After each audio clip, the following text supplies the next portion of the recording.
Et ben c'est bon, plus de serrure. C'est fini.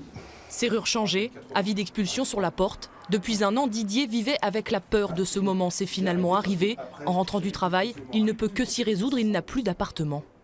Je sais pas où je vais aller là du coup. Vous vous y attendiez ou pas? À moitié seulement. J'espérais toujours avoir une sortie, pouvoir régler le problème.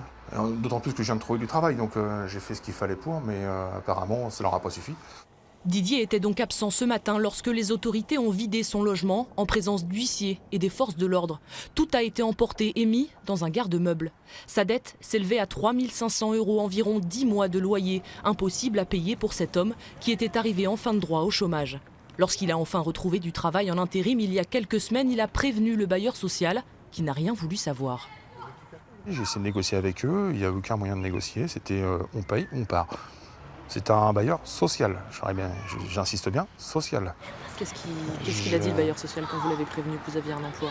J'apportais pas de CDI, donc c'était pas une preuve en soi.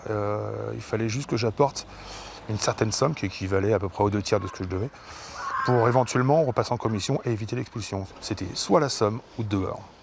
Comme ça, textuellement. Une méthode brutale que dénonce l'association Droit au logement.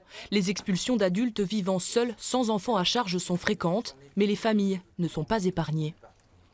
Il n'y a pas d'état d'âme. Actuellement, sur Rouen, nous avons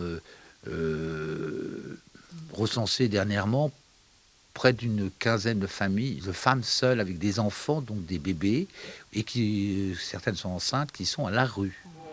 En fin d'après-midi, Didier ignorait encore où il allait passer la nuit, hôtel ou hébergement d'urgence. Faute de solution, il envisageait même de dormir dans sa voiture.